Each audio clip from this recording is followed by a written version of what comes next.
Bonjour Rudy et bonjour à tous. La seconde main tient la grande forme en cette période de crise du pouvoir d'achat.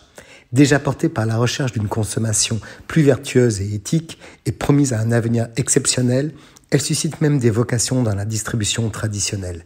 Rien n'est épargné, vêtements, smartphones, électroménagers, vélos, articles pour bébés, autos. Pourquoi les acheter neufs au prix fort, alors qu'on les trouve d'occasion à des prix attractifs et malins?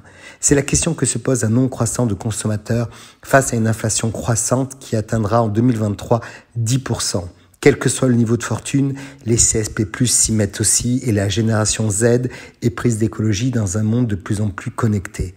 Au cœur de ce marché, déjà estimé à 86 milliards d'euros en Europe, et prévu pour croître de 15 à 20% par an, le secteur de la mode prime sur tous les autres. En réalité, après une popularité accrue de la polluante fast fashion, produisant à toute vitesse des vêtements modestes en son sein, la rumeur dit qu'il verra très certainement la seconde main la dépasser à coup sûr dans les prochaines années.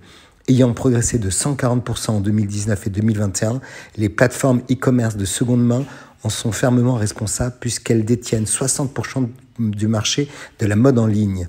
On connaît la plateforme lituanienne Vinted, un des leaders sur le secteur de la mode d'occasion, qui permet aujourd'hui à près de 50 millions de Vinties de monétiser leur garde-robe, disposant de 550 000 nouveaux articles par semaine.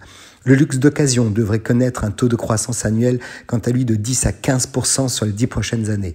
Ainsi, certaines maisons de luxe tentent de gérer elles-mêmes leur propre marché de l'occasion, à l'image de la marque Gucci, proposant une sélection de pièces vintage fraîchement remisées à neuf par des artisans de la maison à l'aide de son site en ligne Gucci Vault. Ayant compris leur force de frappe, certaines maisons nouent des partenariats tels que le groupe Kering, qui a pris 5% du capital de Vestiaire Collectif en 2021. Côté véhicule, les constructeurs automobiles ayant toutes les difficultés du monde à livrer rapidement des voitures neuves, les clients qui ont absolument besoin d'un nouveau véhicule se tournent massivement vers le marché de l'occasion.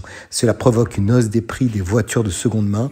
Le prix moyen d'un modèle de moins de 8 ans dépassait en France au mois d'octobre les 24 000 euros.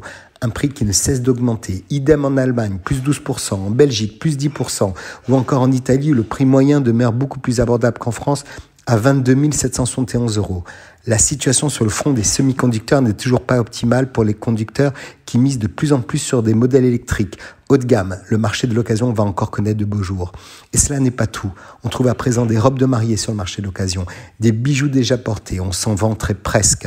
Mais le boom incroyable, on retrouve sur le marché des montres de luxe, avec une projection passant de 20 milliards de dollars à 35 milliards de dollars en 2030. On l'aura compris, Rudy, rien ne sera jamais mieux demain que le marché de la deuxième vie. C'est tendance et pas cher. Alors pourquoi s'en priver? Très belle semaine à tous.